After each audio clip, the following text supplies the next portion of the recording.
Welcome to this full audiobook presentation of The Sign of the Four, a classic Sherlock Holmes novel written by Sir Arthur Conan Doyle and first published in 1890. In this story, Sherlock Holmes and Dr. John Watson are drawn into a mysterious case involving a missing treasure, a pact made long ago, and a chain of events that stretches from the streets of London to the far reaches of the British Empire.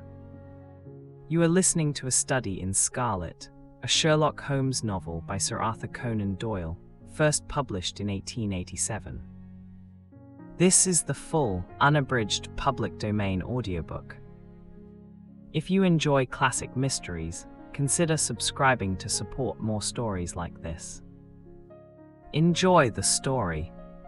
Sherlock Holmes. In the year 1878, I took my degree of Doctor of Medicine of the University of London and proceeded to Netley to go through the course prescribed for surgeons in the army. Having completed my studies there, I was duly attacked to the 5th Northumberland Fusiliers as assistant surgeon. The regiment was stationed in India at her time, and before I could join it, the Second Afghan War had broken out. On landing at Bombay, I learned that my corps had advanced through the passes and was already deep in the enemy's country. I followed, however, with many other officers who were in the same situation as myself, and succeeded in reaching Kandahar in safety, where I found my regiment, and at once entered upon my new duties.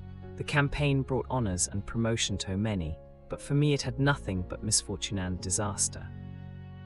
I was removed from my brigade and attached to the Berkshires, with whom I served at the fatal Battle of Maiwand. There I was struck on the shoulder by a Jezail bullet, which shattered the bone and grazed the subclavian artery. I should have fallen into the hands of the murderous Ghazis had it not been for the devotion and courage shown by Murray, my orderly, who threw me across a pack horse, and succeeded in bringing me safely to the British lines. Worn with pain and weak from the prolonged hardships which I had undergone, I was removed with a great train of wounded sufferers to the base hospital at Peshawar. Here I rallied, and had already improved so far as to be able to walk about the wards, and even to bask a little upon the veranda, when it was struck down by enteric fever, that curse of our Indian possessions. For months my life was despaired of, and when at last I came to myself and became convalescent, I was so weak and emaciated that a medical board determined that not a day should be lost in sending me back to England. I was dispatched accordingly in the troopship Orontes, and landed a month later on Portsmouth jetty, with my health irretrievably ruined, but with permission from a paternal government to spend the next 9 months in attempting to improve it. I had neither kith nor kin in England, and was therefore as free as air, or as free as an income of 11 shillings and sixpence a day will permit a man to be. Under such circumstances, I naturally gravitated to London, that great cesspool into which all the loungers and idlers of the empire are irresistibly drained. There I stayed for some time at a private hotel in the Strand, leading a comfortless, meaningless existence, and spending such money as I had, considerably more freely than I ought. So alarming did the state of my finances become, that I soon realized that I must either leave the metropolis and rusticate somewhere in the country, or that I must make a complete alteration in my style of living. Choosing the latter alternative, I began by making up my mind to leave the hotel, and to take up my quarters in some less pretentious and less expensive domicile. On the very day that I had come to this conclusion, I was standing at the Criterion bar when someone tapped me on the shoulder, and turning round I recognized young Stamford, who had been a dresser under me at Bart's. The sight of a friendly face in the great wilderness of London is a pleasant thing indeed to a lonely man. In old days Stamford had never been a particular crony of mine, but now I hailed him with enthusiasm, and he, in his turn, appeared to be delighted to see me. In the exuberance of my joy, I asked him to lunch with me at the Holborn, and we started off together in a hansom. "Whatever have you been doing with yourself, Watson?" he asked in undisguised wonder as we rat-led through the crowded London streets. "You are as thin as a lath and as brown as a nut." I gave him a short sketch of my adventures, and had hardly concluded it by the time that we reached a destination. "Poor devil," he said commiseratingly after he had listened to my misfortunes. "What are you up to now?" "Looking for lodgings," I answered, trying to solve the problem as to whether it is possible to get comfortable rooms at a reasonable price. "That's a strange thing," remarked my companion. You are the second man today that has used the expression to me. Who was the first? I asked. Fellow who is working at the chemical laboratory up at the hospital. He was bemoaning himself this morning because he could not get someone to go halves with him in some nice rooms which he had found, and which were too much for his purse. Jove, I cried, if he really wants someone to share the rooms and the expense, I am the very man. 5. For him, I should prefer having a partner to being Alan. Young Stamford looked rather strangely at me over his wineglass. You don't know Sherlock Holmes yet, he said. Perhaps you would not care for him as a constant companion. Why, what is there against him? Oh, I didn't say there was anything against him. He is a little queer in his ideas, an enthusiast in some branches of science. As far as I know, he is a decent fellow enough. Medical student, I suppose. Said I, no, I have no idea what he intends to go in for. I believe he is well up in anatomy, and he is a first-class chemist, but as far as I know, he has never taken out any systematic medical classes. His studies are very sultry and eccentric, but he has amassed a lot of out-of-the-way knowledge which would astonish his professors. You never ask him what he was going in for, I asked. He is not a man that it is easy to draw out, though he can be communicative enough when the fancy seizes him. I should like to meet him, I said. If I am to lodge with anyone, I should prefer a man of studious and quiet habits. I am not strong enough yet to stand much noise or excitement. I had enough of both in Afghanistan to last me for the remainder of my natural existence. How could I meet this friend of yours? He is sure to be at the laboratory, returned my companion. He either avoids the place for weeks, or else he works there from morning to night. If you like, we shall drive round together after luncheon. Certainly, I answered, and the conversation drifted away into other channels. As we made our way to the hospital after leaving Holborn, Stamford gave me a few more particulars about the gentleman whom I proposed to take as our fellow lodger. You mustn't blame me if you don't get on with him, he said. I know nothing more of him than I have learned from meeting him occasionally in the laboratory. You proposed this arrangement, so you must not hold me responsible. We don't get on, it will be easy to part company, I answered. It seems to me, Stamford, I added, looking hard at my companion, that you have some reason for washing your hands of the matter. Is this fellow's temper so formidable? Or what is it? Don't be mealy-mouthed about it. It is not easy to express the inexpressible, he answered with a laugh. Holmes is a little too scientific for my tastes. It approaches to cold-bloodedness. I could imagine his giving a friend a little pinch of the latest vegetable alkaloid, not out of malevolence, you understand, but simply out of a spirit of inquiry in order to have an accurate idea of the effects. To do him justice, I think that he would take it himself with the same readiness. He appears to have a passion for definite and exact knowledge. Right too, yes, but it may be pushed to excess. When it comes to beating the subjects in the dissecting rooms with a stick, it is certainly taking rather a bizarre shape. Beating the subjects, yes, to verify how far bruises may be produced after death. I saw him at it with my own eyes. Yet you say he is not a medical student. No, heaven knows what the objects of his studies are.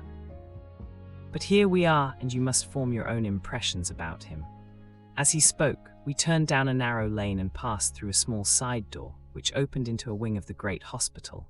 It was familiar ground to me, and I needed no guiding as we ascended the bleak stone staircase, and made our way down the long corridor with its vista of whitewashed wall and dun-coloured doors.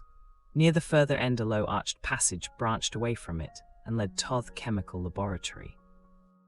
This was a lofty chamber, lined and littered with countless bottles. Broad, low tables were scattered about, which bristled with retorts, test tubes, and lit TLE Bunsen lamps with their blue flickering flames. There was only one student in the room, who was bending over a distant table absorbed in his work. At the sound of our steps he glanced round and sprang to his feet with a cry of pleasure. "I've found it." "I've found it," he shouted to my companion, running towards us with a test tube in his hand. "I have found our agent, which is precipitated by hemoglobin and by nothing else." Had he discovered a gold mine, greater delight could not have shone upon his features. "Dr. Watson, Mr. Sherlock Holmes," said Stamford, introducing us. "How are you?" he said cordially, gripping my hand with a strength for which I should hardly have given him credit. "You have been in Afghanistan, I perceive." 6. "How on earth did you know that?" I asked in astonishment. "Never mind," said he, chuckling to himself. "Texture now is about hemoglobin. No doubt you'll see the significance of this discovery of mine. It is interesting chemically, no doubt, I answered, but practically? Why, man, it is the most practical medico-legal discovery for years. Don't you see that it gives us an infallible test for blood stains? Come over here now. He seized me by the coat sleeve in his eagerness and drew me over to the table at which he had been working. Let us have some fresh blood, he said, digging a long bodkin into his finger and drawing off the assaulting drop of blood in a chemical pipette. Now, I add this small quantity of blood to a litre of water. You perceive that the resulting mixture has the appearance of pure water. The proportion of blood cannot be more than 1 in a million.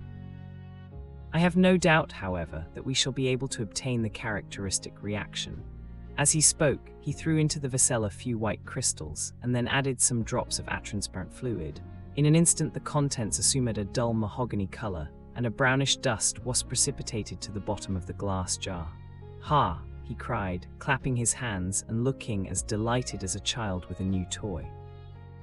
"What do you think of that? It seems to be a very delicate test," I remarked. "Beautiful, beautiful. The old Giacomo test was very clumsy and uncertain, so is the microscopic examination for blood corpuscles. The latter is valueless if the stains are a few hours old. Now this appears toked as well whether the blood is old or new.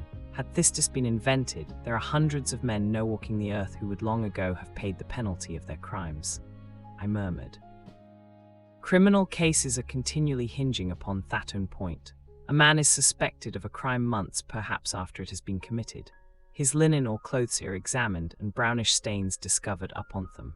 Are they blood stains or mud stains or rust stains or fruit stains, or what are they? That is a question which has puzzled many an expert, and why? Because there was no reliable test. Now we have the Sherlock Holmes test, and there will no longer be any difficulty." His eyes fairly glittered as he spoke, and he put his hand over his heart and bowed as if to some applauding crowd conjured up by his imagination. "You are to be congratulated," I remarked, considerably surprised at his enthusiasm. "There was the case of von Bischoff at Frankfurt last year. He would certainly have been hung had this test been in existence. Then there was Mason of Bradford, and the notorious Muller and Lefebvre of Montpellier, and Sampson of New Orleans. I could name a score of cases in which it would have been decisive." "You seem to be a walking calendar of crime," said Stamford with a laugh. "You might start a paper on those lines, call it the Police News of the Past." "Very interesting reading it might be made too," remarked Sherlock Holmes, sticking a small piece of plaster over the prick on his finger. "I have to be careful," he continued, turning to me with a smile, "for I dabble with poisons a good deal." He held out his hand as he spoke, and I noticed that it was all mottled over with similar pieces of plaster, and discolored with strong acids. "We came here on business," said Stamford, sitting down on a high three-legged stool and pushing another one in my direction with his foot. "My friend here wants to take diggings, and as you were complaining that you could get no one to go halves with you, I thought that I had better bring you together." Sherlock Holmes seemed delighted at the idea of sharing his rooms with me. "I have my eye on a suite in Baker Street," he said, "which would suit us down to the ground. You don't mind the smell of strong tobacco, I hope?" "I always smoke ship myself," I answered. "That's good enough. I generally have chemicals about and occasionally do experiments. Would that annoy you?" "By no means. Let me see, what are my other shortcomings? I get in the dumps at times and don't open my mouth for days on end. Must not think I am sulky when I do that. Just let me alone and I'll soon be right. What have you to confess now? It's just as well for wo fellows to know the worst of one another before they begin to live together." I laughed at this cross-examination. "I keep a bullpup," I said, "and I object to rows because my nerves are shaken and I get up at all sorts of ungodly hours and I am extremely lazy. I have another set of vice when I'm well, but those are the principal ones at present." "Do you include violin playing in your category of rows?" he asked, anxiously. "7. It depends on the player," I answered. "A well-played violin is a treat for the gods, a badly played one, oh that's all right," he cried with a merry laugh. "I think we may consider the thing as settled, that is if the rooms are agreeable to you. When shall we see them?" "Call for me here at noon tomorrow and we'll go over and settle everything," he answered. "All right, noon exactly," said I, shaking his hand. We left him working among his chemicals and we walked together towards my hotel. "By the way," I asked suddenly, stopping and turning upon Stamford, "how the deuce did he know that I had come from Afghanistan?" My companion smiled an enigmatical smile. "That's just his little peculiarity," he said. A good many people have wanted to know how he finds things out. Oh, a mystery is it? I cried, rubbing my hands. This is very piquant. I am much obliged to you for bringing us together. The proper study of mankind is man, you know. You must study him then, Stamford said, as he bade me goodbye. You'll find him a knotty problem, though. I'll wager he learns more about you than you are about him. Goodbye. Goodbye, I answered, and strolled onto my hotel, considerably interested in my new acquaintance. Chapter II. The science of deduction. We met next day as he had arranged, and inspected the rooms at number 221B Baker Street, of which had spoken at our meeting. They consisted of a couple of comfortable bedrooms and a single large airy sitting room, cheerfully furnished and illuminated by two broad windows. So desirable in every way were the apartments, and so moderate did the terms seem when divided between us, that the bargain was concluded upon the spot, and we at once entered into possession. That very evening I moved me things round from the hotel, and on the following morning Sherlock Holmes followed me with several boxes and portmanteaus. For a day or two we were busily employed in unpacking and laying out our property to the best advantage. That done, we gradually began to settle down and to accommodate ourselves to our new surroundings. Holmes was certainly not a difficult man to love with. He was quiet in his ways, and his habits were regular. It was rare for him to be up after 10 at night, and he had invariably breakfasted in Gunput before I rose in the morning. Sometimes spent his day at the chemical laboratory, sometimes in dissecting rooms, and occasionally in long walks, which appeared to take him into the lowest put-punts of the city. Nothing could exceed his energy. One working fit was upon him, but now and again a reaction would seize him, and for days on end he would lie upon the sofa in the sitting room, hardly uttering a word or moving a muscle from morning to night. On these occasions I have noticed such udrama, vacant expression in his eyes, that I might have suspected him of being addicted to the use of some narcotic, had not the temperance and cleanliness of his whole life forbidden such a notion. As the weeks went by, my interest in him and my curiosity as to his aims in life gradually deepened and increased. His very person and appearance was such as to strike the attention of the most casual observer. In height he was rather over 6 feet, and successively lean that he seemed to be kunsad kublatolk. His eyes were sharp and piercing, save those intervals of torpor to which I have alluded, and his thin, hawk-like nose gave his whole expression an air of alertness and decision. His chin, too, had the prominence and squareness which marked the man of determination. His hands were invariably blotted with ink and stained with chemicals, yet he was possessed of extraordinary delicacy of touch, as I frequently had occasion to observe when I watched him eat.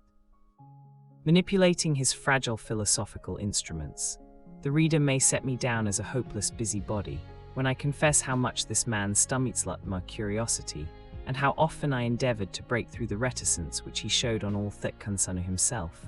Before pronouncing judgment, however, be it remembered how objectless was my life, and how little there was to engage my attention. My health forbade me from venturing out unless the weather was exceptionally genial, and I had no friends who would call upon me and break the monotony of my daily existence.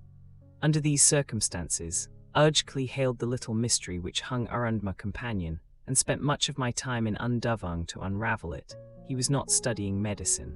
He had himself, in reply to a question, confirmed Stumpfkad's opinion upon that point. Neither did he appear to have pursued any course of reading which might fit him for a degree in science, or any other recognized Puttlewatch would give him an entrance into the learned world.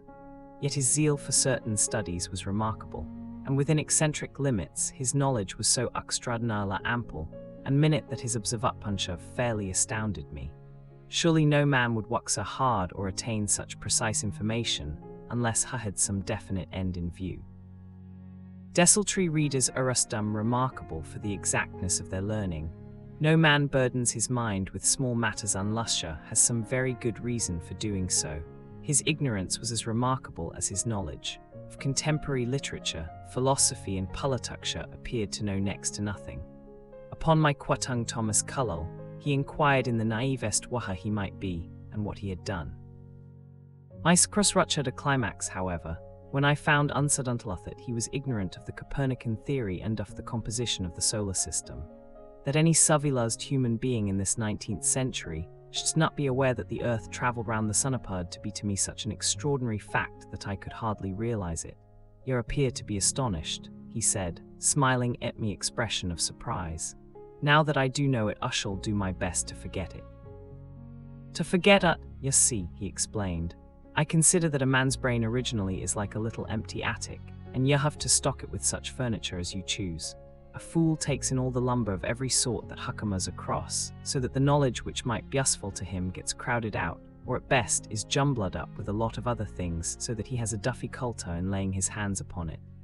Now the skillful workman is very careful indeed as to what he tucks under his brain attic.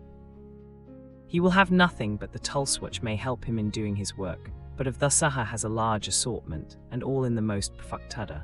It is a mistake to think that little room hustler stuck walls and can distend to any extent. Upon it there comes a time when for every enough knowledge you forget something that you knew before. It is of the highest importance, therefore, not to have useless facts elbowing out the useful ones. But the solar system, I protested. What the deuce is it to me? He interrupted unperturbedly. You say that we go round the sun. If we went round the moon it would not make a pennyworth afterfronts to me or to my work. I was on the point of asking him what that work might be, but something in his manner showed me that the question would be an unwelcome one. Up under it over our short conversation, however, and endeavoured to draw my deductions from it. He said that he would acquire no knowledge which did not bear upon his object. Therefore all the knowledge which he possessed was such as would be useful to him. I enumerated in my own mind all the verpoints upon which he had shown me that he was exceptionally well informed. I even took a pencil and jotted them down. I could not help smiling at the document when I had completed it. It ran in thuswise: Sherlock Holmes, his limits 1. Knowledge of literature. Null to philosopher. Null thra astronomer. Null fa politics. Fubla fuv botany. Verpubd. Well up in belladonna, opium and poisons generally. Knows nothing of practical gardening 6. Jarlugger, practuct but limited, tells that Uglans are different soils from each other. Afterwards has shown me splashes upon his trousers, and told me by their colour and consistence in what part of London he had received them. 7. Cumustra, profund, anatomy, ikitrat but unsystematic. 9. Sensational lutrachk, amunsa. He upusta know every detail of every horror puppetrat done the century. 10. Plays the violin well. 9.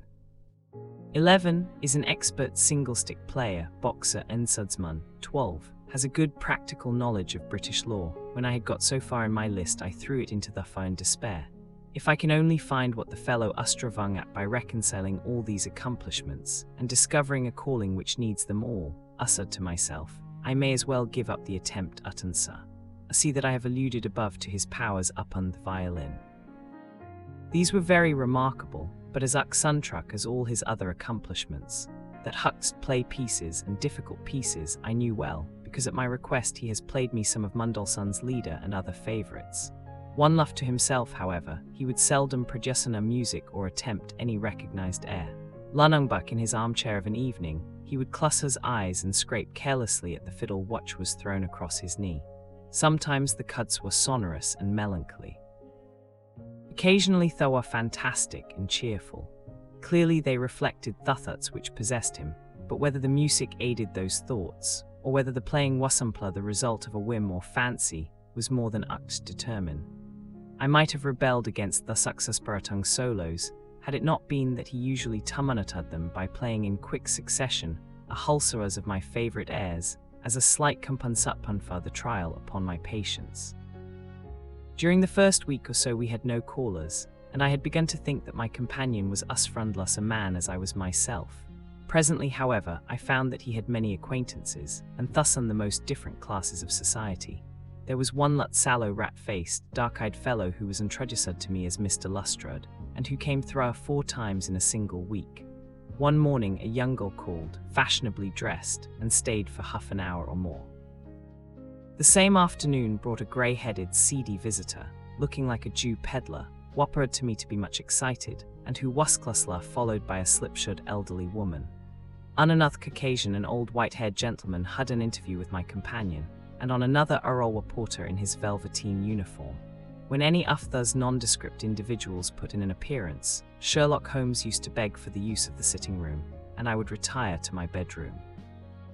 He always apologized to me for putting me to this inconvenience. I have to use this room as a place of business, Hussard, and these people are my clients. Again, I had an opportunity of asking him a point-blank question. And again, my delicacy prevented me from forcing another man to confide in me. I imagined at the time that he had some strong reason for not alluding to it, but he soon dispelled the idea by coming round to the subject of his own accord. It was upon the 4th of March, as I have good reason to remember, that I rose somewhat earlier than usual, and found that Sherlock Holmes had not yet finished his breakfast. The landlady had become so accustomed to my late habits that my place had not been laid nor my coffee prepared. With the unreasonable petulance of mankind, I rang the bell and gave a curt intimation that I was ready. Then I picked up a magazine from the table and attempted to willy away the time with it, while my companion munched silently at his toast. One of the articles had a pencil mark at the heading, and I naturally began to run my eye through it. Its somewhat ambitious title was The Book of Life, and it attempted to show how much an observant man might learn by an accurate and systematized examination of all that came in his way. It struck me as being a remarkable mixture of shrewdness and of absurdity. The reasoning was close and intense, but the deductions appeared to me to be far-fetched and exaggerated. The writer claimed by a momentary expression, a twitch of a muscle, or a glance of an eye to fathom a man's inmost thoughts. Deceit, according to him, was an impossibility in the case of one trained to observation and analysis. His conclusions were as infallible as so many propositions of Euclid. So startling would his results appear to the uninitiated that, until they learned the processes by which he had arrived at them, they might well consider him as incromancer. From a drop of water, said the writer, a logician could infer the possibility of an Atlantic or a Niagara without having seen or heard of one or the other. So life is a great chain, the nature of which is known whenever we are shown a single link of it. Like all other arts, the science of deduction and analysis is one which can only be acquired by long and patient study, nor is life long enough to allow any mortal to attain the highest possible perfection in it. Before turning to those moral and mental aspects of the matter which present the greatest difficulties, let the inquirer begin by mastering more elementary problems. Let him, on meeting a fellow mortal, learn at a glance to distinguish the history of the man, and the trade or profession to which he belongs, puerile as such in 10. Exercise may seem, it sharpens the faculties of observation, and teaches one where to look and what to look for. By a man's finger-nails, by his coat sleeve, by his boot, by his trouser knees, by the callosities off his forefinger and thumb, by his expression, by his shirt cuffs. By each of these things a man's calling is plainly revealed. That all united should fail to enlighten the competent inquirer in any case is almost inconceivable. What ineffable twaddle! I cried, slapping the magazine down on the table. I never read such rubbish in my life. What is it? Asked Sherlock Holmes. Why, this article, I said, pointing at it with my egg spoon as I sat down to my breakfast. I see that you have read it since you have marked it. I don't deny that it is smartly written. It irritates me, though. It is evidently the theory of some armchair lounger who evolves all these neat little paradoxes in the seclusion of his own study. It is not practical. I should like to see him clapped down in a third-class carriage on the Underground and asked to give the trades of all his fellow travellers. I would lay 1,000 to 1 against him. You would lose your money, Sherlock Holmes remarked calmly. As for the article, I wrote it myself. Yes, I have a turn both for observation and for deduction. The theories which I have expressed there, and which appear to you to be so chimerical, are really extremely practical, so practical that I depend upon them for my bread and cheese. How? I asked involuntarily. Well, I have a trade of my own. I suppose I am the only one in the world. I'm a consulting detective, if you can understand what that is. Here in London we have lots of government detectives and lots of private ones. When these fellows are at fault, they come to me, and I manage to put them on the right scent. They lay all the evidence before me, and I am generally able, by the help of my knowledge of the history of crime, to set them straight. There is a strong familiar resemblance about misdeeds, and if you have all the details of 1,000 at your finger ends, it is odd if you can't unravel the 1,001st. Lestrade is a well-known detective. He got himself into a fog recently over a forgery case, and that was what brought him here. These other people, They are mostly sent on by private inquiry agencies. They are all people who are in trouble about something and want a little enlightening. I listen to your story, they listen to my comments, and then I pocket my fee. But do you mean to say, I said, that without leaving your room you can unravel some knot which other men can make nothing of, although they have seen every detail for themselves? Quite so. I have a kind of intuition that way, now and again a case turns up which is a little more complex. Then I have to bustle about and see things with my own eyes. You see, I have a lot of special knowledge which I apply to the problem and which facilitates matters wonderfully. Those rules of deduction laid down in that article which aroused your scorn are invaluable to me in practical work. Observation with me is second nature. You appeared to be surprised when I told you on our first meeting that you had come from Afghanistan. You were told, no doubt. Nothing of the sort. I knew you came from Afghanistan. From long habit the train of thoughts ran so swiftly through my mind that I arrived at the conclusion without being conscious of intermediate steps. There were such steps, however. The train of reasoning ran, here is a gentleman of a medical type but with the air of a military man. Clearly an armor doctor then. He has just come from the tropics, for his face is dark, and that is not the natural tint of his skin, for his wrists are fair. He has undergone hardship and sickness, as his haggard face says clearly. His left arm has been injured. He holds it in a stiff and unnatural manner. Where in the tropics could an English army doctor have seen much hardship and get his arm wounded? Clearly in Afghanistan.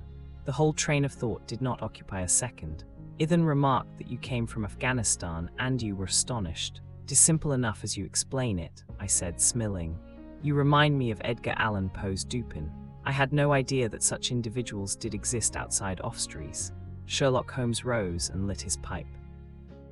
No doubt you think that you are complimenting me in comparing me to Dupin, he observed. Now, in my opinion, Dupin was a very inferior fellow. That trick of his breaking in on his friend's thoughts with an apropos remark after a quarter of an hour's silence is really very showy and superficial. He had some analytical genius, no doubt, but he was by no means such a phenomenon as Poe appeared to imagine. Have you read Gaboriau's works? I asked. Does Lecoq come up to your idea of a detective? 11. Sherlock Holmes sniffed sardonically. Lecoq was a miserable bungler, he said in an angry voice. He had only one thing to recommend him, and that was his energy. That book made me positively ill. Textion was how to identify an unknown prisoner. I could have done it in 24 hours. Lecoq took 6 months or so. It might be made a textbook for detectives to teach them what to avoid. I felt rather indignant at having two characters whom I had admired treated in this cavalier style. He walked over to the window and stood looking out into the busy street. This fellow may be very clever, I said to myself, but he is certainly very conceited. Are no crimes and no criminals in the Cedes, he said querulously. What's the use of having brains in our profession? I know well that I have it in me to make my name famous. No man lives or has ever lived who has brought the same amount of study and of natural talent to the detection of crime which I have done. And what is the result? There is no crime to detect, or at most, some bungling villainy with a motive so transparent that even a Scotland Yard official can see through it. I was still annoyed at his bumptious style of conversation. I thought it best to change the topic. I wonder what that fellow is looking for, I asked, pointing to a stalwart, plainly dressed individual Howers walking slowly down the other side of the street, looking anxiously at the numbers. He had a larger blue envelope in his hand, and was evidently the bearer of a message. You mean the retired sergeant of Marines, said Sherlock Holmes. Brag and bounce, thought I to myself. He knows that I cannot verify his guess. The thought had hardly passed through my mind when the man whom we were watching caught sight of the number on our door and ran rapidly across the roadway. We heard a loud knock, a deep voice below, and heavy steps ascending the stair. For Mr. Sherlock Holmes, he said, stepping into the room and handing my friend the letter. Here was an opportunity of taking the conceit out of him. He little thought of this when he made that random shot. May I ask, my lad, I said in Theblandist voice, what your trade may be? Commissionaire, sir, he said gruffly. Uniform away for repairs. You were, I asked, with a slightly malicious glance at my companion. A sergeant, sir, Royal Marine Light Infantry, sir. No answer. Right, sir. Clicked his heels together, raised his hand in a salute, and was gone. Chapter III, the Lauriston Garden Mystery. I confess that I was considerably startled by this fresh proof of the practical nature of my companion's theories. My respect for his powers of analysis increased wondrously. There still remained some lurking suspicion in my mind, however, that the whole thing was a prearranged episode, intended to dazzle me, though what earthly object he could have in taking me in was past my comprehension. When I looked at him, he had finished reading the note, and his eyes had assumed the vacant, lackluster expression which showed mental abstraction. "How in the world did you deduce that?" I asked. "Deduce what?" said he petulantly. "Why, that he was a retired sergeant of Marines." "I have no time for trifles," he answered brusquely, then with a smile, "Excuse my rudeness, you broke the thread of my thoughts, but perhaps itis as well. So you actually were not able to see that man was a sergeant of Marines?" "No, indeed. It was easier to know it than to explain why I knew it. If you were asked to prove that 2 and 2 made 4, you might find some difficulty, and yet you are quite sure of the fact. Even across the street 12. I could see a great blue anchor tattooed on the back of the fellow's hand, that smacked of the sea. He had a military carriage, however, and regulation side whiskers. There we have the Marine. He was a man with some amount of self-importance and a certain air of command. You must have observed the way in which he held his head and swung his cane. A steady, respectable, middle-aged man, too, on the face of him, all facts which led me to believe that he had been a sergeant. "Wonderful," I ejaculated. "Commonplace," said Holmes, though I thought from his expression that he was pleased at my evident surprise and admiration. "I said just now that they were no criminals. It appears that I am wrong. Look at this." He threw me over the note which the commissioner had brought. "Why," I cried as I cast my eye over it, "this is terrible. It does seem to be a little out of the common," he remarked calmly. "Would you mind reading it to me loud?" This is the letter which I read to him. "My dear Mr. Sherlock Holmes, there has been a bad business during the night at 3 Lauriston Gardens, off the Brixton Road. Our man on the beat saw a light there about 2 in the morning, and as the house was an empty one, suspected that something was amiss. He found the door open, and in the front room, which is bare of furniture, discovered the body of a gentleman well dressed, and having cards in his pocket bearing the name Offenock J. Drebber, Cleveland, Ohio, USA. There had been no robbery, nor is there any evidence as to how the man met his death. There are marks of blood in the room, but there is no wound upon his person. We are at a loss as to how he came into the empty house. Indeed, the whole affair is a puzzler. If you can come round to the house any time before 12, you will find me there. I have left everything in statu quo until I hear from you. If you are unable to come, I shall give you fuller details and would esteem it a great kindness if you would favour me with your opinion. Yours faithfully, Tobias Gregson. Gregson is the smartest of the Scotland Yarders, my friend remarked. He and Lestrade are the pick off a bad lot. They are both quick and energetic, but conventional, shockingly so. They have their knives into one another too. They are as jealous as a pair of professional beauties. There will be some fun over this case if they are both put upon the scent. I was amazed at the calm way in which he rippled in. "Surely there is not a moment to be lost," I cried. "Shall I go and order you a cab?" "Not sure about whether I shall go. I am the most incurably lazy devil that ever stood in shoe leather. That is, when the fit is on me, for I can be spry enough at times." "Why, it is just such a chance as you have been longing for. My dear fellow, what does it matter to me? Supposing I unravel the whole matter, you may be sure that Gregson, Lestrade, and co. will pocket all the credit. That comes of being an unofficial personage, but he begs you to help him. Yes, he knows that I am his superior and AC acknowledges it to me, but he would cut his tongue out before he would own it to any third person. However, we may as well go and have a look. I shall work it out on my own hook. I may have a laugh at them if I have nothing else. Come on." He hustled on his overcoat and bustled about in a way that showed that an energetic fit had superseded that pathetic one. "Get your hat," he said. "You wish me to come?" "Yes, if you have nothing better to do." A minute later we were both in a hansom, driving furiously forth Brixton Road. It was a foggy, cloudy morning, and a dun-coloured veil hung over the housetops, looking like a reflection of the mud-coloured streets beneath. My companion was in the best of spirits, and prattled away about Cremona fiddles, and the difference between a Stradivarius and an Amati. As for myself, it was silent, for the dull weather and the melancholy business upon which we were engaged depressed me spirits. "You don't seem to give much thought to the matter in hand," I said at last, interrupting Holmes' musical disquisition. Data yet, he answered. It is a capital mistake to theorize before you have all the evidence. It biases the judgment. You will have your data soon, I remarked, pointing with my finger. This is the Brixton Road and Thatty's the house, if I am not very much mistaken. So it is. Stop, driver, stop. We were still 100 yards or so from it, but he insisted upon our alighting and we finished our journey upon foot. Number 3, Lauriston Gardens wore an ill-omened and minatory look. It was one of 4 which stood back some little way from the street, 2 being occupied and 2 empty. The latter looked out with 3 tiers of vacant melancholy windows, which were blank and dreary, save that here and there a to-let card had developed like a cataract upon Thebleid panes. A small garden sprinkled over with a scattered eruption of sickly plants separated each of these houses from the street, and was traversed by a narrow pathway, yellowish in colour, and consisting apparently of a mixture of clay and of gravel. The whole place was very sloppy from the rain which had fallen through the night. The garden was bounded by a 3-foot brick wall with a fringe of wood rails upon the top, and against this wall was leaning a stalwart police constable, surrounded by a small knot of loafers, who craned their necks and strained their eyes in the vain hope of catching some glimpse of the proceedings within. I had imagined that Sherlock Holmes would at once have hurried into the house and plunged into a study of the mystery. Nothing appeared to be further from his intention. With an air of nonchalance which, under the circumstances, seemed to me to border upon affectation, he lounged up and down the pavement and gazed vacantly at the ground, the sky, the opposite houses, and the line of railings. Having finished his scrutiny, he proceeded slowly down the path, or rather down the fringe of grass which flanked the path, keeping his eyes riveted upon the ground.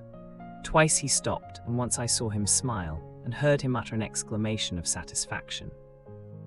There were many marks of footsteps upon the wet clayey soil, but since the police had been coming and going over it, I was unable to see how my companion could hope to learn anything from it. Still, I had had such extraordinary evidence of the quickness of his perceptive faculties that I had no doubt that he could see a great deal which was hidden from me. At the door of the house we were met by a tall, white-faced, flaxen-haired man with a notebook in his hand, who rushed forward and wrung my companion's hand with effusion. "It is indeed kind of you to come," he said. "I have had everything left untouched." "That," my friend answered, pointing at a pathway. "If a herd of buffaloes had passed along there could not be a greater mess. No doubt, however, you had drawn your own conclusions, Gregson, before you permitted this." "I have had so much to do inside the house," the detective said evasively. "My colleague, Mr. Lestrade, is here." I had relied upon him to look after this. Holmes glanced at me and raised his eyebrow sardonically.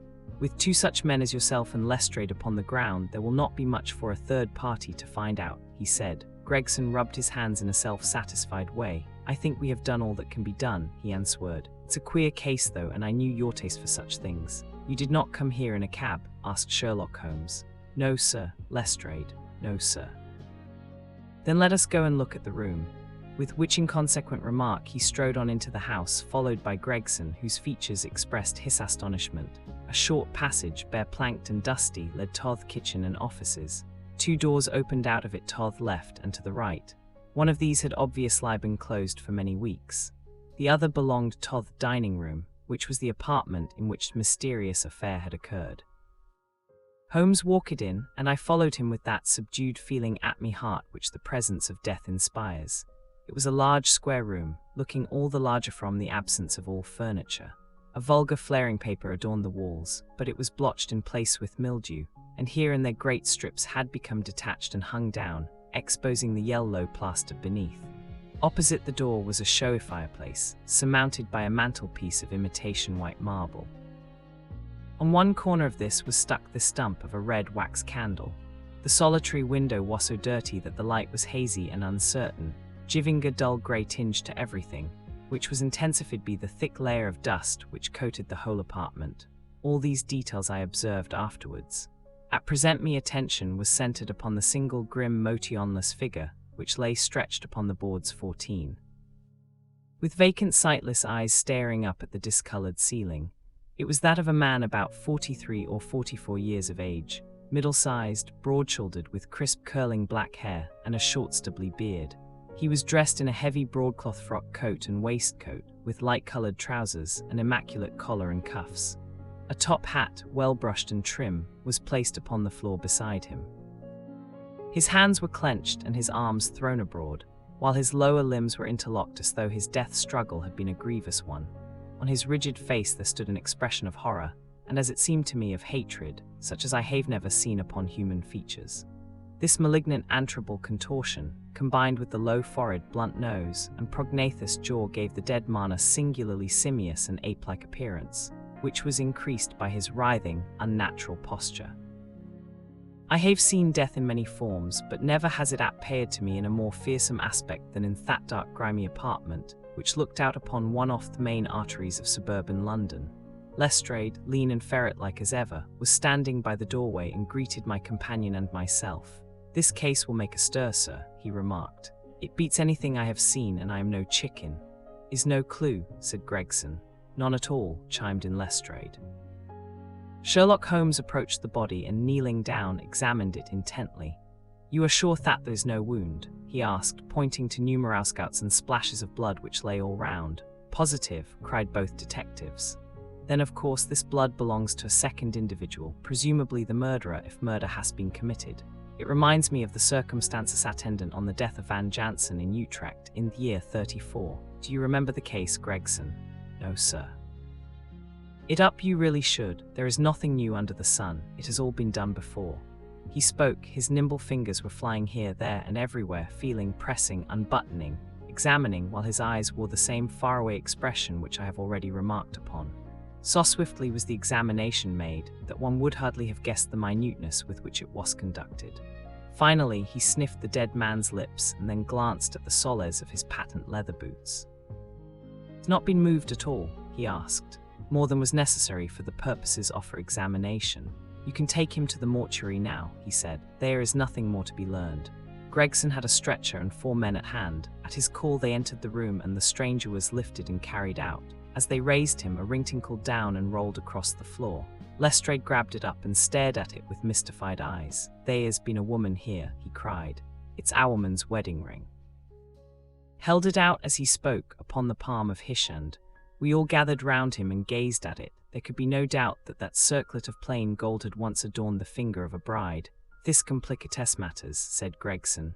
"Heaven knows they were complicated enough before." "You're sure it doesn't simplify them?" observed Holmes. "There's nothing to be learned by staring at it." "What did you find in his pockets?" "We have it all here," said Gregson, pointing to a litter of objects upon one of the bottom steps off the stairs. "A gold watch, number 97,163 by Barraud of London. Gold Albert chain, very heavy and solid. Gold ring with Masonic device. Gold pin, bulldog's head with rubies as eyes. Russian leather card case with cards of Enoch J. Drebber of Cleveland, corresponding with the EJD upon the linen. No purse but loose money to the extent of £7.13. Pocket edition of Boccaccio, Decameron, with name of Joseph Stangerson upon the flyleaf. 2 letters, one addressed to E.J. Drebber and one to Joseph Stangerson. What address? American Exchange, Strand, to be left till Caladfer. They are both from the Guion Steamship Company and refer to the sailing of their boats from Liverpool. It is clear that this unfortunate man was about to return to New York." "Have you made any inquiries as to this man Stangerson?" "I did it at once, sir," said Gregson.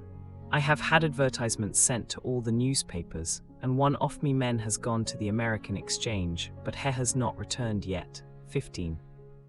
"Have you sent to Cleveland?" "We telegraphed this morning." "Did you word your inquiries?" "We simply detailed the circumstances and said that we should be glad of any information which could help us." "You did not ask for particulars on any point which appeared to you to be crucial?" "I asked about Stangerson." "Nothing else? Is there no circumstance on which thy whole case appears to hinge? Will you not telegraph again?" "I have said all I have to say," said Gregson in an unoffended voice. Sherlock Holmes chuckled to himself, and appeared to be about to make some remark, when Lestrade, who had been in the front room while we were holding this conversation in the hall, reappeared upon the scene, rubbing his hands in a pompous and self-satisfied manner. "Mr. Gregson," he said, "I have just made a discovery of the highest importance, and one which would have been overlooked had I not made a careful examination of the walls." Little man's eyes sparkled as he spoke. and Hugh was evidently in a state of suppressed exultation. Athaving scored a point against his colleague. "Come here," he said, bustling back into the room, the atmosphere of which felt clearer since the removal of its ghastly inmate. "Now stand there." He struck a match on his boot and held it up against the wall. "Look at that," he said triumphantly. I have remarked that the paper had fallen away in parts. In this particular corner of the room, a large piece had peeled off, leaving a yellow square of coarser plastering. Across this bare space there was scrawled in blood-red letters a single word: "Rake." "What do you think of that?" cried the detective, with the air of a showman exhibiting his show. This was overlooked because it was in the darkest corner of the room, and no one thought of looking there. "The murderer has written it with his or her own blood. See this smear where it has trickled down the wall? That disposes of the idea of suicide anyhow. Why was that corner chosen to write it on? I will tell you. See that candle on the mantelpiece? It was lit at the time, and if it was lit, this corner would be the brightest instead of the darkest portion of the wall. What does it mean now that you have found it?" asked Gregson in a depreciatory voice. "Mean? Why, it means that the writer was going to put the female name Rachel, but was disturbed before he or she had time to finish. You mark my words, when this case comes to be cleared up, you will find that a woman named Rachel has something to do with it. It's all very well for you to laugh, Mr. Sherlock Holmes. You may be very smart and clever, but the old hound is the best when all is said and done. I really beg your pardon," said my companion, who had ruffled the little man's temper by bursting into an explosion of laughter. "You certainly have the credit of being the first of us to find this out, and as you say, it bears every mark of having been written by the other participant in last night's mystery. I have not had time to examine this room yet, but with your permission I shall do so now." As he spoke, he whipped a tape measure and a large round magnifying glass from his pocket. With these two implements he trotted noiselessly about the room, sometimes stopping, occasionally kneeling, and once lying flat upon his face. So engrossed was Hugh with his occupation that he appeared to have forgotten her presence, for he chattered away to himself under his breath the whole time, keeping up a running fire of exclamations, groans, whistles, and little cries suggestive of encouragement and of hope. As I watched him, I was irresistibly reminded of a pure-blooded, well-trained foxhound as it dashes backwards and forwards through the covert, whining in its eagerness, until it comes across the lost scent. For 20 minutes or more he continued his researches, measuring with the most exact care the distance between marks which were entirely invisible to me, and occasionally applying his tape to the walls in an equally incomprehensible manner. In one place he gathered up very carefully a little pile of grey dust from the floor, and packed it away in an envelope. Finally, he examined with his glass the word upon the wall, going over every letter of it with the most minute exactness. This done, he appeared to be satisfied, for he replaced his tape and his glass in his pocket. "They say that genius is an infinite capacity for taking pains," he remarked with a smile. "It's a very bad definition, but it does apply to detective work." And Lestrade had watched the manoeuvres of their amateur companion with considerable curiosity and some contempt. They evidently failed to appreciate the fact, which I had begun to realize, that Sherlock Holmes' smallest actions were all directed towards some definite and practical end. "What do you think of it, sir?" they both asked. "Would be robbing you of the credit of the case if I was to presume to help you," remarked my friend. "You are doing so well now that it would be a pity for you to interfere." There was a world of sarcasm in his voice as he spoke. "If you will let me know how your investigations go," he continued, "I shall be happy to give you any help I can. In the meantime, I should like to speak to the constable who found the body. Can you give me his name and address?" Lestrade glanced at his notebook. "John Rance," he said. "He is off duty now. You will find him at 46 Audley Court, Kennington Park Gate." Holmes took a note of the address. "Come along, Doctor," he said. "We shall go and look him up. I'll tell you one thing which may help you in the case," he continued, turning to the two detectives.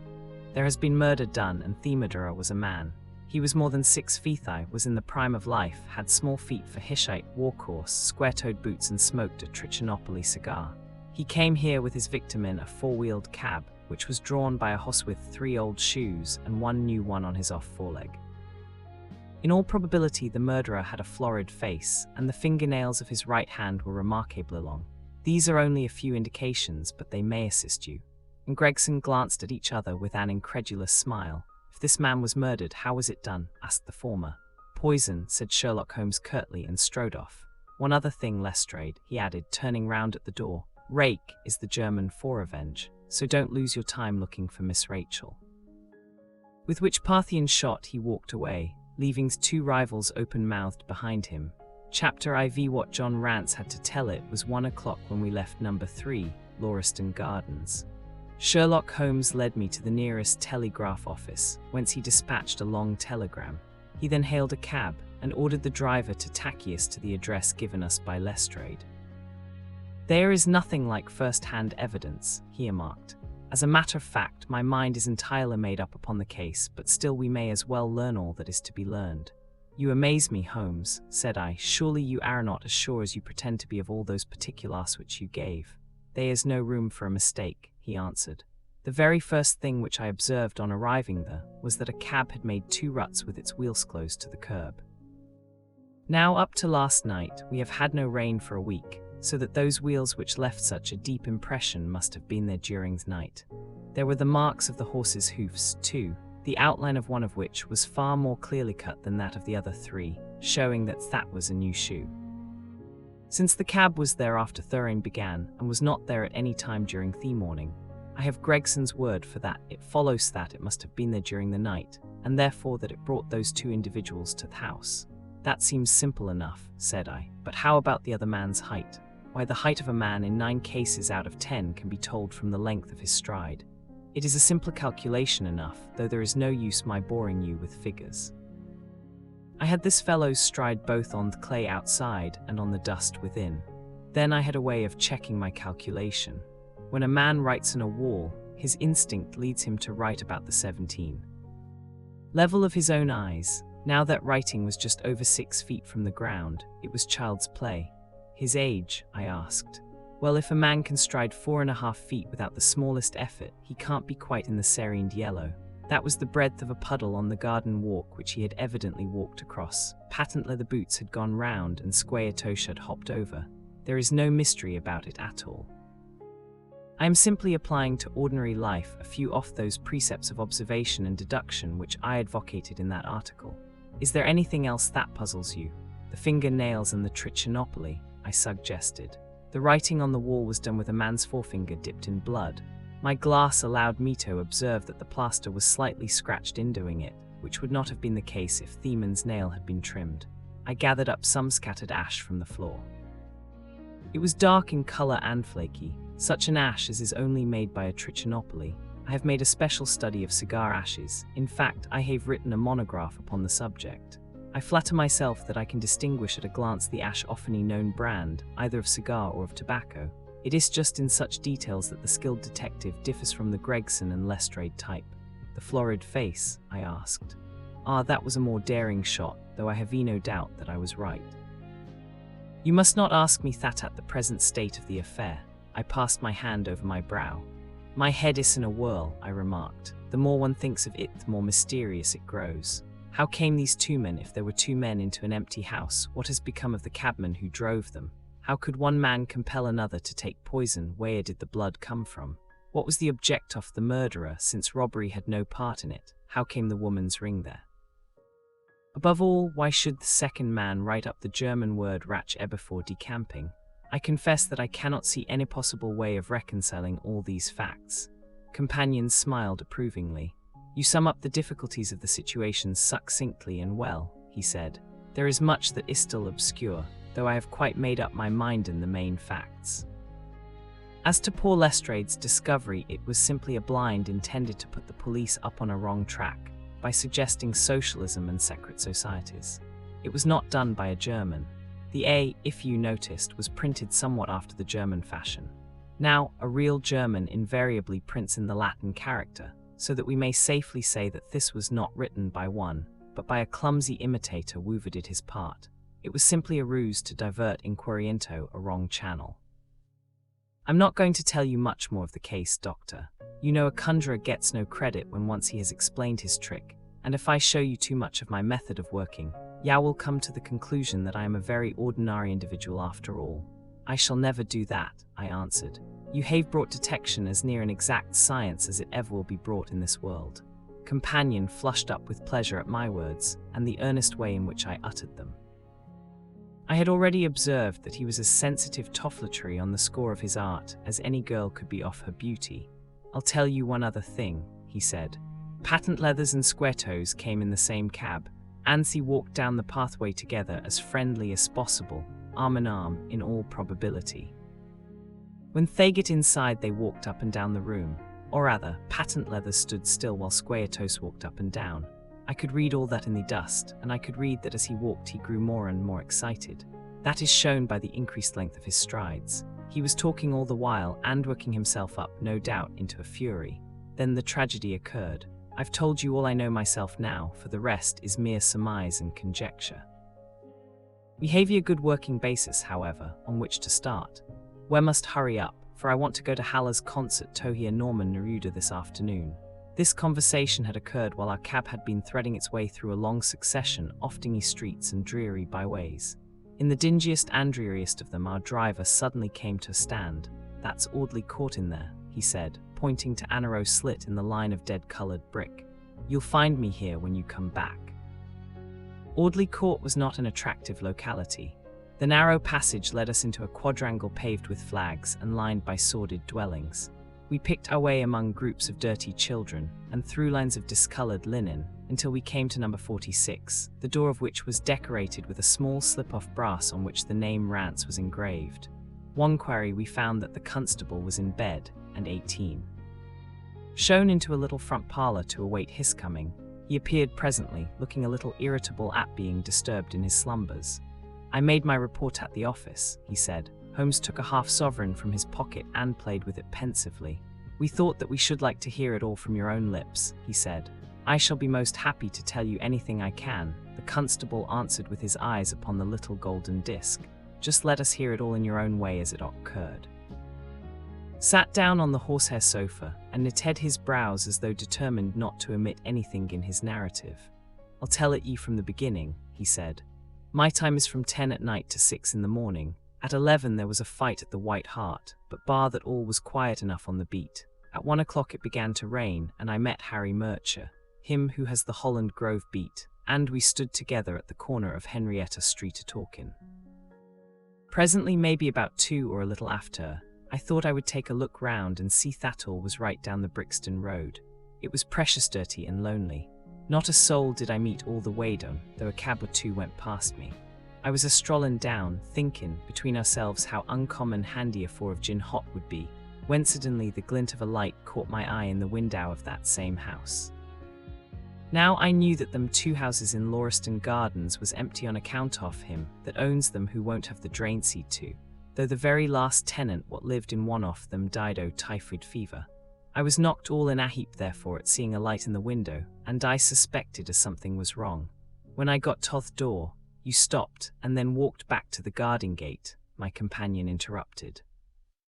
"What did you do that for?" Rance gave a violent jump and stared at Sherlock Holmes with the utmost amazement upon his features. "Why, that's true, sir," he said, "though how you come to know it, heaven only knows. Ye see, when I get up to the door it was so still and so lonesome that I thought I'd be none the worse for someone with me. I ain't afeard of anything on this side o' the grave, but I thought that maybe it was him that died o' the typhoid inspecting the drains what killed him. The thought gave me a kind o' turn, and I walked back to the gate to see if I could see Murcher's lantern, but there wasn't no sign of him nor of anyone else. Was no one in the street, not a living soul, sir, nor as much as a dog. Then I pulled myself together and went back and pushed the door open. All was quiet inside, so I went into the room where the light was burning. There was a candle flickering on the mantelpiece, a red waxone, and by its light I saw. Yes, I know all that you saw. You walked round the room several times, and you knelt down by the body, and then you walked through and tried the kitchen door, and then—" John Rance sprang to his feet with a frightened face and suspicion in his eyes. "Where was you hid to see all that?" he cried. "It seems to me that yow knows a deal more than you should." Holmes laughed and threw his card across the table to the constable. "Get arresting me for murder," he said. "I am one of the hounds and not the wolf. Mr. Gregson or Mr. Lestrade will answer for that. Go on though, what did you do next?" Rance resumed his seat, without however losing his mystified expression. "I went back to the gate and sounded my whistle. That brought Murcher and 2 more to the spot. The street empty then. Well, it was as far as anybody that could be off any good goes. Do you? Constable's features broadened into a grin. I've seen many a drunk chap in my time, he said, but never anyone so crying drunk as that cove. He was at the gate when I came out, a leanin' up agin the railings, and a singin' at the pitch o' his lungs about Columbine's newfangled banner or some such stuff. He couldn't stand, far less help. What sort of a man was he? Asked Sherlock Holmes. John Rance appeared to be somewhat irritated at his digression. He was an uncommon drunk sort o' man, he said. He'd half found hisself in the station if we hadn't been so took up. His face, his dress, didn't you notice them? Holmes broke in impatiently. I should think I did notice them, seeing that I had to prop him up, me and Murcher between us 19. He was a long chap with a red face, the lower part muffled round. That will do, cried Holmes. What became of him? We'd enough to do without looking after him, the policeman said in an aggrieved voice. I'll wager found his way home all right. Was he dressed? A brown overcoat. He a whip in his hand? A whip, no. He must have left it behind, muttered my companion. You didn't happen to see or hear a cab after that? No. There's a half-sovereign for you, my companion said, standing up and taking his hat. I am afraid, Rance, that you will never rise in the force. That head off yours should be for use as well as ornament. Yao might have gained your sergeant's stripes last night. The man whom you held in your hands is the man who holds the clue of this mystery and whom we are seeking. There is no use of arguing about it now. I tell you that it is so. Come along, Doctor. Started off for the cab together, leaving our informant incredulous but obviously uncomfortable. The blundering fool, Holmes said bitterly as we drove back to our lodgings. Just to think of his having such an incomparable bit of good luck and not taking advantage of it. I am rather in the dark still. It is true that the description of this man tallies with your idea of the second party in this mystery. But why should he come back to the house after leaving it? That is not the way of criminals. The ring, man, the ring, that was what he came back for. If we have no other way of catching him, we can always bait our line with the ring. I shall have him, Doctor. I'll lay you 2 to 1 that I have him. I must thank you for it all. I might not have gone but for you, and so have missed the finest study I ever came across. A study in Scarlet, eh? Why shouldn't we use a little art jargon? There's the scarlet thread off murder running through the colourless skein off life, and our duty is to unravel it, and isolate it, and expose every inch of it. And now for lunch, and then for Norman Neruda. Her attack and her bowing are splendid. What's that little thing of Chopin's Shep plays so magnificently? Tra-la-la-lira-lira-lay. Leaning back in the cab, this amateur bloodhound crawled away like a lark while I meditated upon the many-sidedness of the human mind.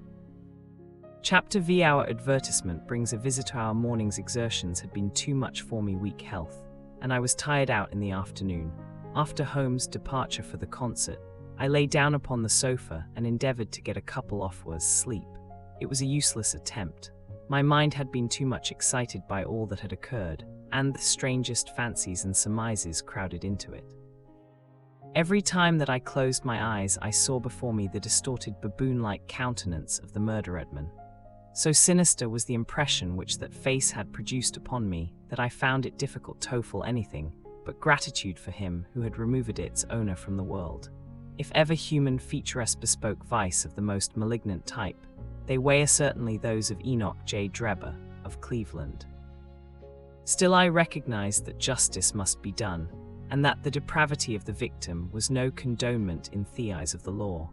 The more I thought of it, the more extraordinary did my companion's hypothesis, that the man had been poisoned, appear. I remembered how he had sniffed his lips, and had no doubt that he had detected something which had given rise to the idea. Then, again, if not poison, what had caused the man's death, since there was neither wound nor marks of strangulation, but on the other hand, whose blood 20 was that which lay so thickly upon the floor? There were no signs of a struggle, nor had the victim any weapon with which he might have wounded an antagonist. As long as all these questions were unsolved, I felt that sleep would be no easy matter, either for Holmes or myself. His quiet, self-confident manner convinced me that he had already formed a theory which explained all the facts, though what it was I could not for an instant conjecture. He was very late in returning, so late that I knew that the concert could not have detained him all the time. Dinner was on the table before he appeared. It was magnificent, he said, as he took his seat. Do you remember what Darwin says about music? He claims that the power of producing and appreciating it existed among the human race long before the power of speech was arrived at.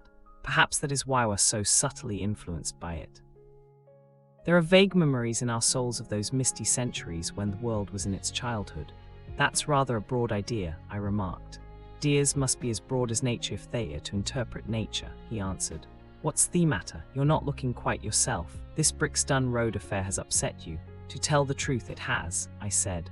I ought to be more case-hardened after my Afghan experiences. I saw my own comrades hacked to pieces at Mayund without losing my nerve.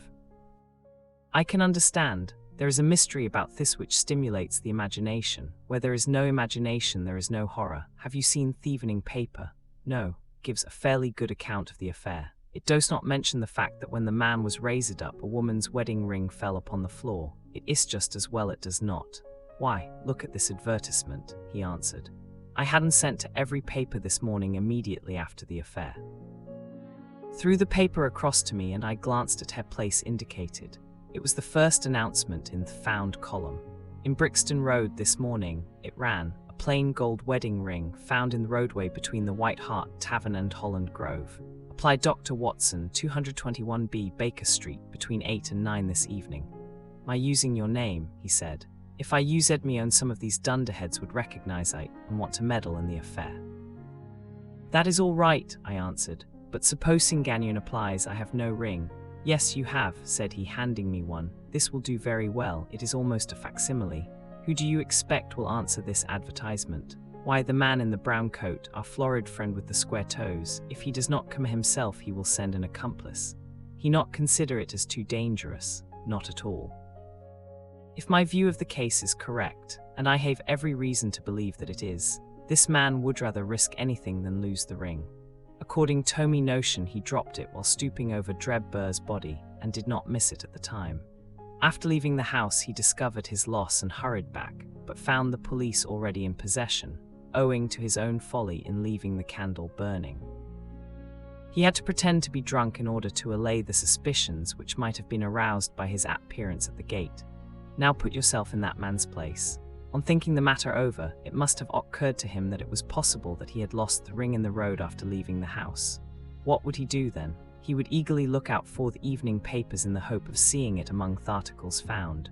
His eye, of course, would light upon this. He would be overjoyed. Why should he fear a trap? There would be no reason in his eyes why the finding of the ring should be connected with the murder. He would come, he will come, you shall see him within an hour. And then, I asked, oh, you can leave me to deal with him then. Have you any arms? I have my old service revolver and a few cartridges. You had better clean it and load it. He will be a desperate man, and though I shall take him unawares, it is as well to be ready for anything. I went to my bedroom and followed his advice. When I returned with the pistol, the table had been cleared, and Holmes was engaged in his favourite occupation of scraping upon his violin. The plot thickens, he said as I entered. I have just had an answer to my American telegram. My view of the case is the correct one. And that is, I asked eagerly, 21. My fiddle would be the better for new strings, he remarked. Put your pistol in your pocket. When the fellow comes, speak to him in an ordinary way, leave the rest to me. Don't frighten him by looking at him too hard. It is 8 o'clock now, I said, glancing at my watch. Yes, he will probably be here in a few minutes. Open the door slightly. That will do. Now put Theki on the inside. Thank you. This is a queer old book I picked up at a stall yesterday, De Jure Insurgentes, published in Latin at Liege in the Lowlands in 1642. Charles' head was still firm on his shoulders when this little brown-backed volume was struck off. Who is the printer? Philippe de Croix, whoever he may have been. On the flyleaf in very faded ink is written Ex Libris Guillaume White. I wonder who William White was. Some pragmatical 17th century lawyer, I suppose. His writing has a legal twist about it. Here comes our man, I think. As he spoke, there was a sharp ring at the bell. Sherlock Holmes rose softly and moved his chair in the direction of the door. We heard the servant pass along the hall and the sharp click of the latch as she opened it. Does Dr. Watson live here? Asked a clear but rather harsh voice. We could not hear the servant's reply, but the door closed and someone began to ascend the stairs. The footfall was an uncertain and shuffling one. A look of surprise passed over the face of my companion as he listened to it. It came slowly along the passage, and there was a feeble tap at the door. "Come in," I cried, at my summons. Instead of the man of violence whom we expected, a very old and wrinkled woman hobbled into the apartment. She appeared to be dazzled by the sudden blaze of light, and after dropping a curtsy, she stood blinking at us with her bleared eyes and fumbling in her pocket with nervous, shaky fingers. I glanced at my companion, and his face had assumed such a disconsolate expression that it weighs all I could do to keep my countenance. The old crone drew out an evening paper and pointed at our advertisement. "It's this as has brought me, good gentleman," she said, dropping another curtsy, "a gold wedding ring in the Brixton Road. It belongs to my girl Sally, as was married only this time 12 a month, which her husband is steward aboard a Union boat, and what he'd say if he comes 'ome and found her without her ring is more than I can think, he being short enough at the best o' times, but more especially when he has the drink. If it please you, she went to the circus last night along with."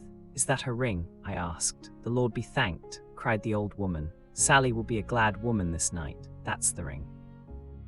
"What may your address be?" I inquired, tacking up a pencil.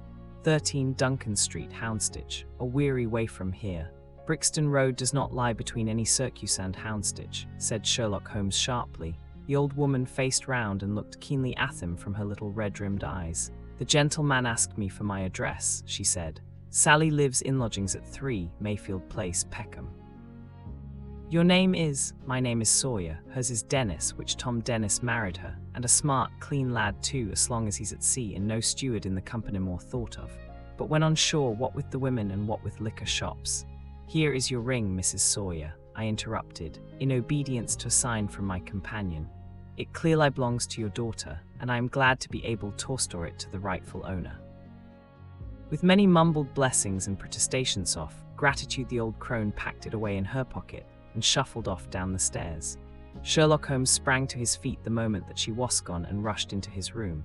He returned in a few seconds enveloped in an ulster and a cravat. "I'll follow her," he said hurriedly. "She must be an AC complice and will lead me to him. Wait up for me." The hall door had hardly slammed behind our visitor before Holmes had descended the stair. Looking through the window, I could see her walking feebly along the other side, while her pursuer dogged her some little distance behind. Either his whole theory's incorrect, I thought to myself, or else he will delve now to the heart of the mystery. There was no need for him to ask me to wait up for him, for I felt that sleep was impossible until I heard the result of his adventure. It was close upon 9 when he set out. I had no idea how long he might be, but I sat stolidly puffing at my pipe and skipping over the pages of Henry Mudger's Vie de Bupma. 10 o'clock passed, and I heard the footsteps of the maid as they pattered off 22. To bed, 11, and the more stately tread of the landlady past my door, bound for the same destination. It was close upon 12 before I heard the shut-sound of his latchkey. The instant he entered, I saw by his face that he had not been successful. Amusement and chagrin seemed to be struggling for Thumbstar, until the former suddenly carried the day, and he burst into a hearty laugh. "I wouldn't have the Scotland Yarders know it futh world," he cried, dropping into his chair. "I huved for them so much that they would never have let me hear the end of it. I can afford to laugh because I know that I will be even with them in the long run." "What is it then?" I asked. I don't mind telling a story against myself. That creature had gone a little way when she began to lump and show every sign of being footsore. Presently she came to a halt and hailed a four-wheeler which was passing.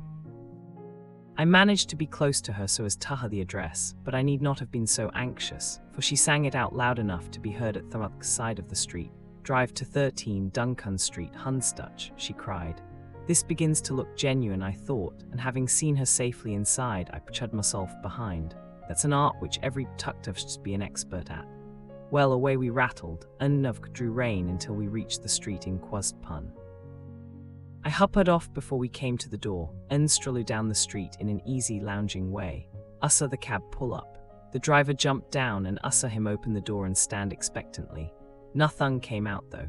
When I reached him, he was scraping about frantically in the empty cab, and giving vent to the finest assorted collection of oaths that I listened to. There was no sign or trace of Huspasunja, and I fear it will be some time before Huggets his fare. On inquiring at number 13, we found that the house belonged to a respectable paperhanger named Keswick, and that no one of the name Arthur Sawyer or Dumps had ever been heard of there. You don't mean to say, I cried in amazement, that the tottering, feeble old woman was able to get out of the cab while it was in motion without us or the driver seeing her? Old woman be damned, said Sherlock Holmes sharply. We were the old women to be so tucknun. It must have been a young man and an pun too, besides being an incomparable actor. Thugatup was inimitable. He saw that he was followed, no doubt, and used this means of giving me the slip. It shows that the man we are after is not as lonely as I imagined he was, but has friends who are ready to risk something for him. Now, Doctor, you old skungdun up, take my advice and turn in. I was certainly feeling very weary, so I obeyed Hassan Junkpun. I left Holmes seated in front of the small dung fire, and long into the watches of the night I heard the low, melancholy wailings of his violin, unclear that he was still pondering over the Strunger problem which he had set himself to unravel. Chapter vii Tobias Gregson shows what he can do. The papers next day were full of the Bruxton muster, as they termed it. Each had a long account of the affair, and some had leaders upon it in Edit Pun. There was some information in them which was new to me. I still retain in my scrapbook numerous clippings and extracts bearing upon the case. Here is a condensation of a few of them. Daily Telegraph remarked that in the Huster of crime there had seldom been a tragedy which presented stranger features. The German name of the victim, the absence of all other motive, and the sinister unscriptpun on the wall, all pointed to its puppetruppun by political refugees and revolutionists. The Sussa lusted many branches in America, and the deceased had, no doubt, infringed their unwritten laws and buntraku down by them. After alluding airily to Svumgerucht, Aquatafuna, Cabanari, the Mushionist Brunvallas, the Darwinian theory, the Principlus of Malthus, and the Retcliffe highway murders, the Utukla concluded by admonishing the government and advocating a closer watch over foreigners in England 23. The Standard commented upon the fact that lawless outrages of the sort usually occurred under Lub Prol administration. They arose from the unsettling of the minds of the masses, and the consequent weakening of all authority. The deceased was an Amarakan gentleman who had been residing for some weeks in Metropolis. He had stayed at the Budunghus of Madame Chupanta in Torquay Terrace, Camberwell. He was accompanied in his travels by his Provost Secretary, Mr. Joseph Stenjkson. The two bade Udayata their landlady upon Tuesday, the 4th Unst, and departed to Euston Station with the avowed intentpun of catching the Liverpool Express. They were seen together upon the platform. Nothing more is known of them until Mr. Druck's body was, as recorded, discovered in an empty house in the Bruxton Road, many miles from Euston. How he comethka or how he met his fate are questions which Urustal involved in mystery. Nothing is known of the whereabouts of Stenjkson. We are glad to learn that Mr. Lustrud and Mr. Gregson, of Scotland Yard, are both engaged upon the case, and it is confidently anticipated that these well-known officers will spuddle a light upon the matter. The Daily News observed that there was no doubt as to the crime being a political one. The despotism and hatred of liberalism, which animated the continental governments, had had the effect of driving to our shores a number of men who might have made excellent citizens, were they not soured by the ruckle luckpun of all that they had undergone. Among the summon there was a stringent code of honour, any unfrungement of which was punished by death. Of Puffket should be made to find the secretary, Stenjkson, and to ascertain some particulars of the hubbuts of the deceased. A great step had been gained by the discovery of the address of the house at which her had boarded, a result which was entirely due to the cuteness and energy of Mr. Gregson of Scotland Yard. Sherlock Holmes and I read these notices over together at breakfast, and they appeared to afford Humcunsudcubbed amusement. I told you that whatever happened, Lustrud and Gregson would be sure to score. That depends on how it turns out. Bless you, it doesn't matter in the least. If Thumman is caught, it will be on account of their exuppuns. If he escapes, it will be in spite of their exertions. It's heads I win and tails you lose. Whatever they do, Thaw will have followers. Unsought trava tudges on plus sucqui ullerdma. What on earth is this? I cried, for at this moment came the pattering of many steps in the hall and in the stairs, accompanied by audible expressions of disgust upon the part of our landlady. "It's the Baker Street division of the Detective Police Force," said my companion gravely, and as Husbuck there rushed into the room half a dozen of the duttest and most ragged street Arabs that ever uklapu eyes on. "Tuntpun," cried Holmes in a sharp tone, and Thussuck's dirty little scoundrels stood in a line like so many of us Reputub statuettes. In future you shall send up waggons alone to report, and the rest of you must wot on the street. Have you found it, waggons? "No, sir, we hunt," said one of the youths. "I hardly expected you would. You must keep unt you do. Here are your wages." He handed each of them a shilling. "Now off you go and come back with a better report next time." He waved his hand and they scampered over Dunsters like so many rats, and we heard thusroll voices next moment in the street. "There's more work to be got out of one of thuslut beggars than out of a dozen of the force," Hums remarked. The mere sight of an official-looking person seals men's lips. These youngsters, however, go over and hear everything. They are as sharp as needles, too. All they want is organisation. "Is it on this Bruxton case that you are on Plung Thumb?" I asked. "Yes, there is a point which I wish to ascertain. It is merely a matter of time. Hullo, we are going to hear some news now with a vengeance. Here is Gregson coming down the road with Beatitude writ 10 upon every feature of his face, bound for us, Unna. Yes, he is stopping. There he is." There was a violent peal at the bell, and in a few seconds the fair-haired detective came up the stairs, 3 steps at a time, and burst into our sitting room. "Dear fellow," he cried, wringing Holmes' unresponsive hand, "congratulate me. I have made the whole thing as clear as day." A shade of anxiety seemed to me to cross Muckampunnan's expressive face. "Do you mean that you are on the right track?" he asked. "The right track? Why, sir, we have the man under lock and key. His name is 24. Arthur Charpentier, sub-lieutenant in Her Majesty's Navy," cried Gregson, pompously rubbing his fat hands and inflating his chest. Sherlock Holmes gave a sigh of relief and relaxed it into a smile. "Take a seat and try one of these cigars," he said. "We are anxious to know how you managed it. Will you have some whiskey and water?" "I don't mind if I do," the detective answered. "The tremendous exertions which I have gone through during the last day or two have worn me out. Not so much bodily exertion, you understand, as the strain upon the mind. You will appreciate that, Mr. Sherlock Holmes, for we are both brain workers." "You do me too much honor," said Holmes gravely. "Let us hear how you arrived at this most gratifying result." Detective seated himself in the armchair and puffed complacently at his cigar.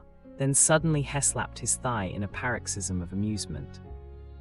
"The fun of it is," he cried, "that fool Lestrade, who thinks himself so smart, has gone off upon the wrong track altogether. He is after the Secretary Stangerson, who had no more to do with the crime than the babe unborn. I have no doubt that he has caught him by this time." Idea tickled Gregson so much that he laughed until he choked. "And how did you get your clue?" I'll tell you all about it. Of course, Dr. Watson, this is strictly between ourselves. The first difficulty which we had to contend with was the finding of this American's antecedents. Some people would have waited until their advertisements were answered, or until parties came forward and volunteered information. That is not Tobias Gregson's way of going to work. You remember the hat beside the dead man? "Yes," said Holmes, "by John Underwood and Sons, 129 Camberwell Road." Looked quite crestfallen. "I had no idea that you noticed that," he said. "Have you been there?" "No." "Ha!" cried Gregson in a relieved voice. "Thou should never neglect a chance, however small it may seem." "To a great mind nothing is little," remarked Holmes sententiously. "Well, I went to Underwood and asked him if he had sold a hat of that size and description. He looked over his books and came on it at once. He had sent the hat to a Mr. Drebber, residing at Charpentier's boarding establishment, Torquay Terrace. Thus I got at his address." "Very smart," murmured Sherlock Holmes. "I next called upon Madame Charpentier," continued the detective. "I found her very pale and distressed. Her daughter was in the room, too, an uncommonly fine girl she is, too. She was looking red about the eyes and her lips trembled as I spoke to her.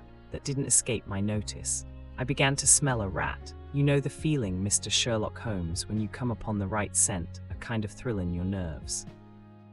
"Have you heard of the mysterious death of your late boarder, Mr. Enoch J. Drebber of Cleveland?" I asked. The mother nodded. She didn't seem able to get out a word. The daughter burst into tears. I felt more than ever that these people knew something of the matter. "At what o'clock did Mr. Drebber leave your house for the train?" I asked. "At 8 o'clock, she said, gulping in her throat to keep down her agitation. "His secretary, Mr. Stangerson, said that there were 2 trains, one at 9:15 and one at 11. He was to catch the first." "And was that the last which you saw of him?" A terrible change came over the woman's face as I asked the question. Her features turned perfectly livid. It was some seconds before she could get out single word, "Yes," and when it did come it was in a husky, unnatural tone. There was silence for a moment, and then the daughter spoke in a calm, clear voice. "No good can ever come of falsehood, mother," she said. "Let us be frank with this gentleman. We did see Mr. Drebber again." "God forgive you," cried Madame Charpentier, throwing up her hands and sinking back in her chair. "You have murdered your brother." "Arthur would rather that we spoke the truth," the girl answered firmly. "You had best tell me all about it now," I said. "Half confidences are worse than none. Besides, you do not know how much we know of it." "On your head be it, Alice," cried her mother, and then, turning to me, "I will tell you all, sir. Do not 25. Imagine that my agitation on behalf of my son arises from any fear lest he should have had a hand in this terrible affair. He is utterly innocent of it. My dread is, however, that in your eyes and in the eyes of others may appear to be compromised, that however ishly impossible, his high character, his profession, his antecedents would all forbid it. Your best way is to make a clean breast of the facts, I answered. Depend upon it, if your son is innocent, he will be none the worse. Perhaps, Alice, you had better leave us together, she said, and her daughter withdrew. Now, sir, she continued, I had no intention of telling you all this, but since my poor daughter has disclosed it, I have no alternative. Having once decided to speak, I will tell you all without omitting any particular. It is your wisest course, said I. Mr. Drebber has been with us nearly 3 weeks. He and his secretary, Mr. Stangerson, had been travelling on the continent. I noticed a Copenhagen label upon each of their trunks, showing that had been their last stopping place. Stangerson was a quiet, reserved man, but his employer, I am sorry to say, was far otherwise. He was coarse in his habits and brutish in his ways. The very night of his arrival, he became very much the worse for drink, and indeed, after 12 o'clock in the day, he could hardly ever be said to be sober. His manners towards the maidservants were disgustingly free and familiar. Worst of all, he speedily assumed the same attitude towards me daughter Alice, and spoke to her more than once in a way which, fortunately, she is too innocent to understand. On one occasion he actually seized her in his arms and embraced her, an outrage which caused his own secretary to reproach him for his unmanly conduct. But why did you stand all this? I asked. I suppose that you can get rid of your boarders when you wish. Mrs. Charpentier blushed at my pertinent question. Would to God that I had given him notice on the very day that he came, she said, but it was a sore temptation. They were paying £1 a day each, £14 a week, and this is the slack season. I am a widow, and my boy in the Navy has cost me much. I grudged to lose the money. I acted for the best. This last was too much, however, and it gave him notice to leave on account of it. That was reason of his going. Well, my heart grew light when I saw him drive away. My son is on leave just now, but I did not tell him anything of all this, for his temper is violent, and he is passionately fond of his sister. When I closed the door behind them, a load seemed to be lifted from my mind. Alas, in less than an hour there was a ring at her bell, and I learned that Mr. Drebber had returned. He was much excited, and evidently the worse for drink. He forced his way into the room where I was sitting with my daughter, and made some incoherent remark about having missed his train. He then turned to Alice, and before my very face proposed to her that she should fly with him. You are of age, he said, and there is no law to stop you. I have money enough and to spare. Never mind the old girl here, but come along with me now straight away. You shall live like a princess. Poor Alice was so frightened that she shrunk away from him, but he caught her by the wrist and endeavoured to draw her towards the door. I screamed, and at that moment my son Arthur came into the room. What happened then I do not know. I heard oaths and the confused sounds of a scuffle. I was too terrified to raise my head. When I did look up, I saw Arthur standing in the doorway laughing with a stick in his hand. I don't think that fine fellow will trouble us again, he said. I will just go to him and see what he does with himself. With those words he took his hat and started off down the street. The next morning we heard of Mr. Drebber's mysterious death. This statement came from Mrs. Charpentier's lips with many gasps and pauses. At times she spoke so low that I could hardly catch the words. I made shorthand notes of all that she said, however, so that there should be no possibility of a mistake. It's quite exciting, said Sherlock Holmes with iron. What happened next? When Mrs. Charpentier paused, the detective continued. I saw that the whole case hung upon one point. Fixing her with my eye in a way which I always found effective with women, I asked her at what hour her son returned. I do not know, she answered. No, he has a latchkey and he let himself in. After you went to bed? Yes. When did you go to bed? About 11. So your son was gone at least 2 hours, 26. Yes, possibly 4 or 5. Yes. What was he doing during that time? I do not know, she answered, turning white to her very lips. Of course, after that there was nothing more to be done. I found out where Lieutenant Charpentier was, took 2 officers with me, and arrested him. When I touched him on the shoulder and warned him to come quietly with us, he answered us as bold as brass. I suppose you are arresting me for being concerned in the death of that scoundrel Drebber, he said. We had said nothing to him about it, so that his alluding to it had a most suspicious aspect. Very, said Holmes. He still carried the heavy stick which the mother described him as having with him when he followed Drebber. It was a stout oak cudgel. What is your theory, then? Well, my theory is that he followed Drebber as far as the Brixton Road. When there, a fresh altercation arose between them, in the course of which Drebber received a blow from the stick, in the pit of the stomach, perhaps, which killed him without leaving any mark. The night was so wet that no one was about, so Charpentier dragged the body of his victim into the empty house. As to the candle and the blood and the writing on the wall and the ring, they may all be so many tricks to throw the police onto the wrong scent. Done, said Holmes in an encouraging voice.